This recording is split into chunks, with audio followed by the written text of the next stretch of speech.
ಬಾಕಿ ಬಿಲ್ ಬಿಡುಗಡೆ ಆಗ್ರಹಿಸಿ ಬೆಂಗಳೂರಿನ ಫ್ರೀಡಂ ಪಾರ್ಕ್ನಲ್ಲಿ ಪ್ರತಿಭಟನಾ ನಿರತರಾಗಿದ್ದ ಕರ್ನಾಟಕ ರಾಜ್ಯ ಗುತ್ತಿಗೆದಾರರ ಸಂಘದವರನ್ನು ಉದ್ದೇಶಿಸಿ ಡಿಸಿಎಂ ಡಿಕೆ ಶಿವಕುಮಾರ್ ಅವರು ಮಾತನಾಡಿ, ನಾನು ಹಾಗೂ ಸಚಿವರಾದ ಸತೀಶ್ ಜಾರಕಿಹೊಳಿ ಅವರು ಸೇರಿ ಈ ಅಧಿವೇಶನದ ವೇಳೆ ಮುಖ್ಯಮಂತ್ರಿಗಳ ಜೊತೆ ಗುತ್ತಿಗೆದಾರರ ಸಭೆ ಮಾಡಿಸುತ್ತೇವೆ. ನಿಮ್ಮ ಸಮಸ್ಯೆ ಬಗೆಹರಿಸಲು ನಾವೆಲ್ಲ ಸೇರಿ ಪರಿಹಾರ ಕಂಡುಕೊಳ್ಳಬೇಕು ಎಂದು ತಿಳಿಸಿದರು. ಇದೇ ಸಂದರ್ಭದಲ್ಲಿ ಸಚಿವರಾದ ಸತೀಶ್ ಜಾರಕಿಹೊಳಿ, ಬೋಸ್ರಾಜ್, ಸಂಘದ ಅಧ್ಯಕ್ಷ ಮಂಜುನಾಥ್, ಪ್ರಧಾನ ಕಾರ್ಯದರ್ಶಿ ನಂದಕುಮಾರ್ ಮತ್ತಿತರರು ಉಪಸ್ಥಿತರಿದ್ದರು. ನಮ್ಮ ರಾಜ್ಯಕ್ಕೆ, ನಿಮ್ಮ ಬದುಕು, ರಾಜ್ಯದ ಬದುಕಿಗೆಲ್ಲ ಸಹಾಯ ಮಾಡ್ತಾ ಇದ್ದೀರಿ. ನೀವೆಲ್ಲ ನಮ್ಮ ಸರ್ಕಾರ ತಂದಿದ್ದೀರಿ, ಅರಿವಿದೆ ನಮಗೆ.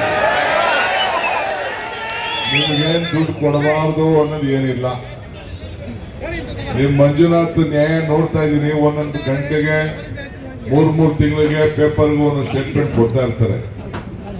ನನ್ಗೆ ಅನ್ಸ್ತಾ ಇದೆ, ನೀವು ವಿಧಾನ ಪರಿಷತ್ನಲ್ಲೋ ವಿಧಾನಸೌಧದಲ್ಲೋ ಮಂಜುನಾಥ್ಗೂ ಒಂದು ಜಾಗ ಕೊಡಿಸ್ಬೇಕು. ಈಗ ವಿಧಾನ ಪರಿಷತ್ ಅಲ್ಲಿ ಟೀಚರ್ಸ್ ಕಾನ್ಸ್ಟಿಟ್ಯೂನ್ಸಿ ಅಂತ ಮಾಡ್ತಾರಲ್ಲ, ಟೀಚರ್ ಕಾನ್ಸ್ಟಿಟ್ಯೂನ್ಸಿ, MLC ಬೇರೆ, ಇದು ಲೋಕಲ್ ಬಾಡಿ ಕಾನ್ಸ್ಟಿಟ್ಯೂನ್ಸಿ, ಸಿನಿಮಾದವ್ರಿಗೆ ಕೊಡ್ತಾರಲ್ಲ, ಹಂಗೆ ನಿಮ್ಗೆ ಕಾಂಟ್ರಾಕ್ಟರ್ಗಳಿಗೂ ಜಾಗ ಕೊಡಿಸ್ಬೇಕು. ಆಗ ನಿಮ್ದೆಲ್ಲ ಪ್ರಾಬ್ಲಮ್ ಎಲ್ಲ ಹೇಳಕ್ಕೆ ಸೊರಾಯ್ತದೆ. ಅದಕ್ಕೊಂದು ದಾರಿ ಹುಡುಕ್ಬೇಕು ನಾವು. ಆಯ್ತು, ಈಗ 13,000 ಕೋಟಿ ರೂಪಾಯಿ ನಂದೇ ಇಲಾಖೆ.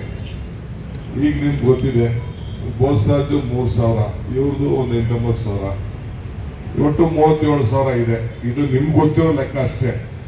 ನನ್ನ ಲೆಕ್ಕದಲ್ಲಿ ಪಾಪ ಇನ್ನ ಅವರು GST ಕಟ್ಟಬೇಕಾಗ್ತದೆ ಅಂತ ಇನ್ನ ಬಿಲ್ಲೇ ಕೊಡ್ಲಿಲ್ಲ. ಒಳಗಡೆಗೆ ಇನ್ನ ಜಾಸ್ತಿ ಇದೆ.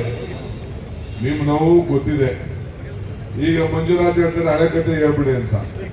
ನಾನು 6 ತಿಂಗಳು ಮುಂಚಿತವಾಗಿ ಹೇಳಿದೆ, ಬೇಡ ಕಂಡ್ರೆ ದುಡ್ಡಿಲ್ಲದೆ ಕಾಂಟ್ರಾಕ್ಟ್ ತಗೊಳ್ಕೋಗಿ ಅಂತ ಅಂದ್ಬಿಟ್ಟು ಕಾಂಟ್ರಾಕ್ಟ್ಗೆಲ್ಲ ನಾನು ಹೇಳಿದೆ.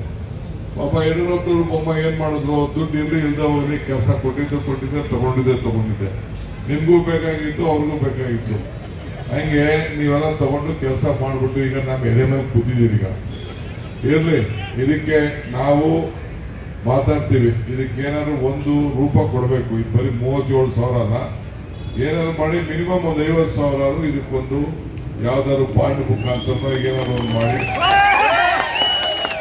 ತಗೊಂಡ್ರೆ ಆಗ ಮಾತ್ರ ಇದು ಸಾಧ್ಯ. ರೈಟ್ ಅವ್ರ ಹಂಗೋ ಜನರಿಗೆ ಬೆಲೆ ಏರಿಕೆ ಜಾಸ್ತಿ ಆಗೋಯ್ತು ಅಂತೇಳಿ ನಾವು 5 ಗ್ಯಾರಂಟಿ ಕೊಟ್ಟು 52,000 ಕೋಟಿ ಕೊಡ್ತಾ ಇದ್ದೀವಿ.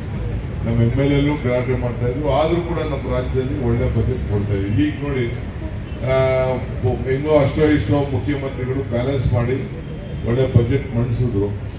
ಬೆಳಗ್ಗೆನೆ ನೆನ್ನೆ ತಗೊಂಡ್ಬಿಟ್ಟವ್ರೆ ಇದನ್ನ ಚಂಬುಗಳನ್ನ ತಗೊಂಡು ಖಾಲಿ ಜಂಬ.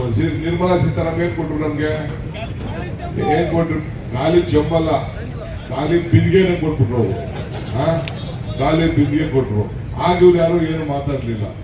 5,400 ಕೋಟಿ ರೂಪಾಯಿ ಕೊಡ್ತೀನಿ ಅಂತ ಹೇಳ್ಬಿಟ್ಟು ಏನಾದ್ರು ಕೊಟ್ಟಿದಾರ? ಅಲ್ಲಿ ಬಜೆಟ್ ಅಲ್ಲಿ ಸೇರಿಸಿರ್ಲಿಲ್ಲ. ಅದನ್ನ ಬಜೆಟ್ ಸೇರಿಸಿದ್ದ ಬೊಮ್ಮಾಯಿ ಸೇರಿಸಿದ್ರು ನೀರಾವರಿ ಇಲಾಖೆಗೆ.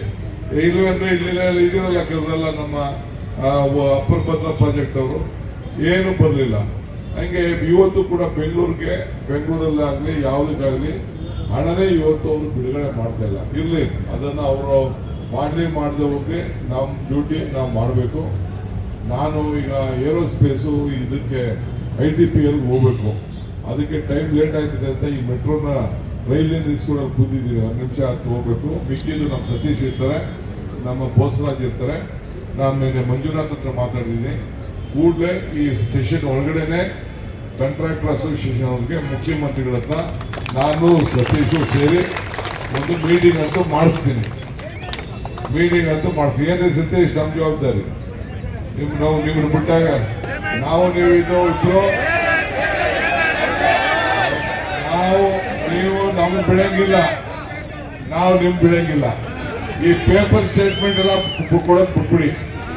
ಪೇಪರ್ ಸ್ಟೇಟ್ಮೆಂಟ್ ಕೊಟ್ರೆ ನೀವು ನಿಮ್ಗೆ ಹೊಂದ್ಕೊಂಡಂಗೆ ಆಯ್ತದೆ. ಸ್ಟೇಟ್ಮೆಂಟು ಪೇಪರ್ ಬರ್ಬೋದಷ್ಟೇ, ಪೇಪರ್ಗೆ ಏನಾದ್ರು ಅನುಕೂಲ ಆಗ್ಬೋದಷ್ಟೇ, ಒಂದಿನ ನ್ಯೂಸ್ ಆಗ್ಬೋದಷ್ಟೇ.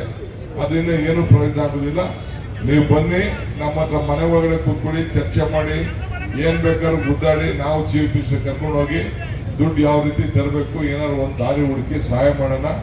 ನಾನು ಇಲ್ಲಿಗೆ ಯಾಕೆ ಬಂದಿದ್ದೀನಿ ಅಂತ ಅಂದ್ರೆ, ನಾನು ಸತೀಶು ಬೋಸ್ರಾಜು ನಿಮ್ ಜೊತೆ ನಾವು ಇದ್ದೀವಿ ಅಂತ ಹೇಳಲಿಕ್ಕೆ ಬಂದಿದ್ದೀವಿ.